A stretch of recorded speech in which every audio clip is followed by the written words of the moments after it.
What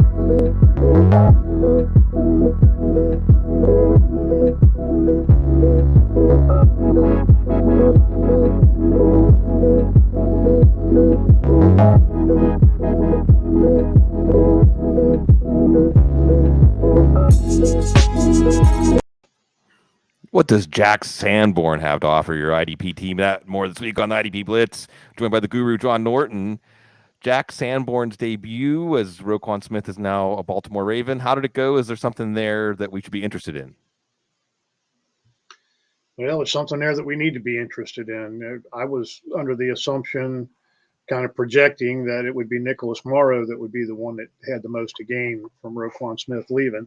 He is still playing 100%, but instead of moving him to the middle, as I suspected they might, they left him on the strong side on early downs, and he's obviously in the two linebacker sets. But Sanborn came on. They plugged him right into the middle linebacker spot, played 88% of the snaps, had 7 solo tackles, and it looks like that's the way they're going to roll with this. Sanborn was a 3-year starter at Wisconsin, put up some pretty good numbers, was all conference.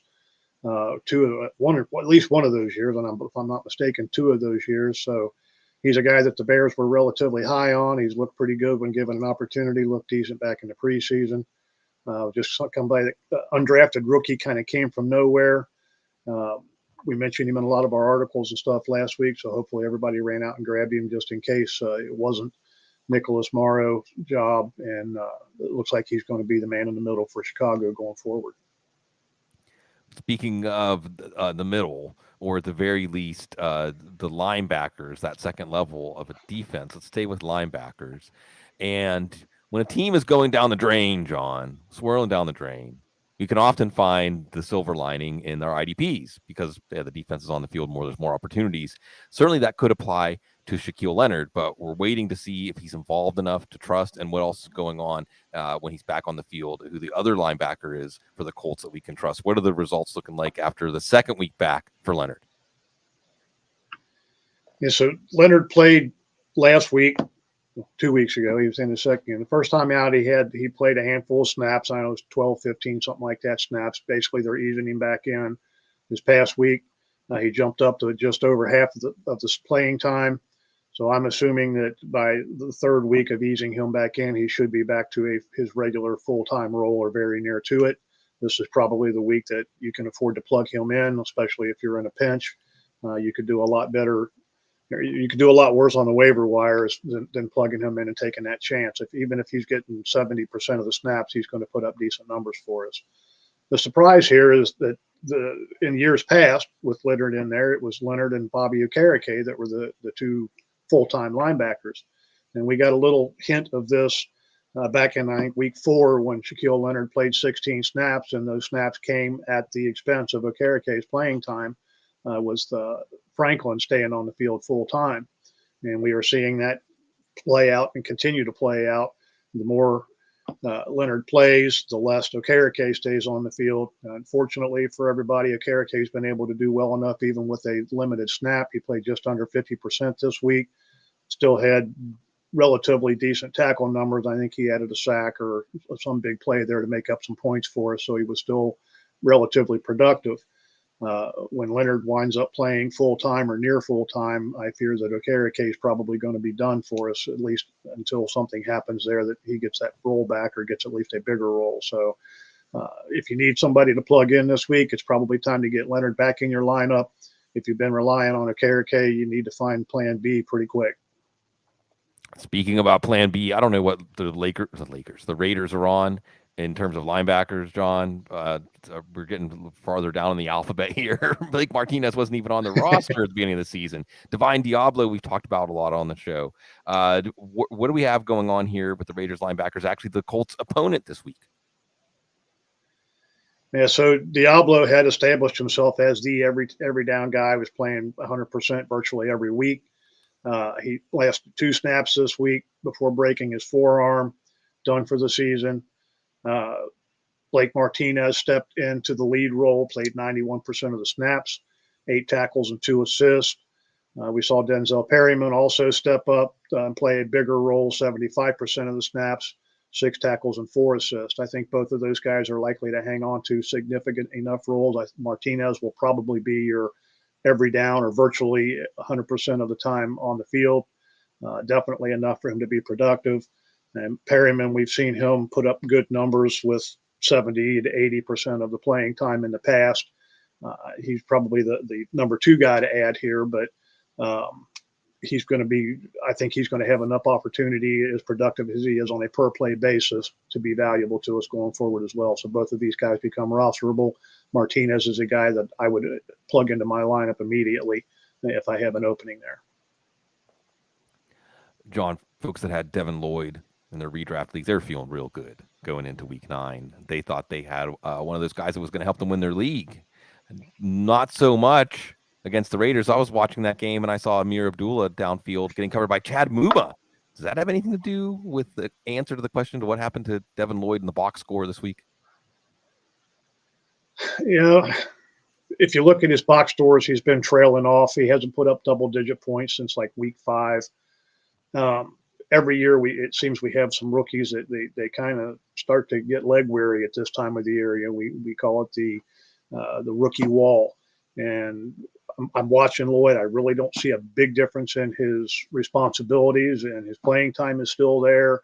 He's just not making the plays that he was making earlier in the season. And the only thing I can attribute this to is that he's just flat starting to get tired. You know, if you're college guys, by this time of the year, most of them have played a full season. You know, when you plug in the warm-up games that we have at the beginning of the year and training camp and all the extra time, these guys are just not accustomed to that. They're accustomed to a 10 or 12 game season, including bowls and so forth, and they're out of there. We're beyond that point now as far as the NFL goes. So I'm just going to chalk this up to Lloyd is wearing out. Can he rebound? He probably needs to get a little bit of break. Maybe he can come back and start putting the numbers back up again. But I'm very, I would say, pessimistic that he's going to get back to where he was earlier in the season. Dynasty league owners, you're in good shape. This stuff always goes away. The second year they come back, they adjust to it. I think he's still an excellent player, and he's going to be a great one for the Jags. I would just lean towards trying to get him out of my lineup at this point until we see him rebound. Especially against the Kansas City Chiefs, who don't believe in running the ball this week. Let's go back to the last level of the defense, the secondary, and let's talk about a team playing in Germany this week, Tampa Bay. We've seen, again, some different players going through that coveted role that we wanted. And finally, an old name is back now that we might be looking to as they play Seattle Sunday morning. Yeah, Seattle's a pretty good matchup for your safeties, the way they run the ball. They've been really consistent with that. So whoever's going to be playing that strong safety position, that box safety position, is going to be somebody you want in your lineup. Antoine Winfield, that is his job most of the time. He is still in concussion protocol as of Wednesday. Last week he practiced some. It looked like he was going to get back on the field, and then at the end, when push came to shove, he was inactive. This week he's back still in the concussion protocol, still has not been cleared. Mike Edwards was the guy that was putting up big numbers for us previously. This past week, he shifted back a little bit, was more of that deep safety role, and they plugged Keanu Neal in. Actually, Keanu Neal played last week as well, but Neal's getting that box safety look. 6 tackles, 4 assists this week. He's pretty much playing Winfield's role. And the other factor in here is that the linebackers are not playing as well, especially Devin White. There's actually been some chatter about him not living up to expectations and not playing as well as he has in the past. So I don't know what the performance issue is there, if they've got a bad attitude because they're not winning all the time, or what's going on there. But there is some kind of an issue. If you've got Devin White on your roster, you're well aware that there's some kind of an issue there because he's not putting up the numbers we expected from him either. But Keanu Neal is a guy, if Winfield stays out, I think Neal is a good guy you can plug into stream this week. And if Winfield misses another game with this concussion, I'm going to have to start really wondering how bad this thing is if he's not progressing at this point. He's already been out a couple of games. So maybe this is a pretty serious thing. Some of these tend to linger, and we've seen guys miss several weeks, even go on IR with concussions in the past. If he's not progressing, not getting any better, I'm concerned. And Tampa has a bye next week, so they should err on the side of giving him some extra time. Speaking of things happening on the bye, John. Don't ride those ATVs. You wonder why sometimes these contracts are full of all these clauses. You're not allowed to do this. You're not allowed to do that. You're not allowed to do this. I'm sure there's some teams that are saying, let's add ATVs to the list. Xavier McKinney messes up his hand doing some ATV tour or something like that while he was on a bye. What does this mean for the Giant safeties? Well, it kind of puts us in a spot where we have to guess exactly what it means without having really anything to go on to say for sure. It could affect Julian Love. It's going to affect Dane Belton, who's going to get on the field a lot more. The only concern we have is what are the roles going to be? Now, granted, McKinney and Julian Love are interchangeable safeties, but what we've been seeing pretty consistently is Love getting more of that in the box work, more of the up safety work, with McKinney playing the deep role, and the numbers have shown that for both players. Julian Love is probably more interchangeable than Dane Belton is. I think Belton is more of a strong safety type. So if they just plug him in and the roles remain the same and Julian Love continues to play up in the box, the numbers should not be much different there. But if they, because of his skill set, decide to move him back a little bit more, we could see Dane Belton step up and get the majority of those box snaps and put up some pretty good numbers for us. But either way, these guys are going to be your starting safeties for at least the next 4 weeks. Xavier McKinney is on the non-football injury list, so I believe that means he has to miss 4 games. I'm not 100% sure that's how that works, but I believe that's the case. So we've got at least a month for Dane Belton to audition for a starting job. And we know McKinney's going to be back eventually. He's a good player. They're going to keep him long term. He's going to be their starter, but we've seen this team run with 3 safeties on a regular basis in the past. For the next month, Belton could give us some pretty good numbers.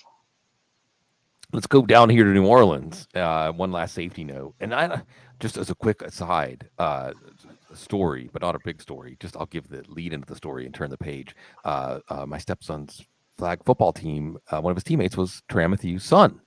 Didn't figure that out until the last game when he was wearing his number 32 Matthew jersey. Anyway, let's not talk about the Honey Badger. Let's talk about the other new safety this year in New Orleans. We talk about the Achilles recovery with running backs a lot this year, right? Dante Foreman, James Robinson, even Justice Hill, and so on. Achilles recovery for Marcus May. We're getting into week 10 now. They're going to Pittsburgh. How's it going?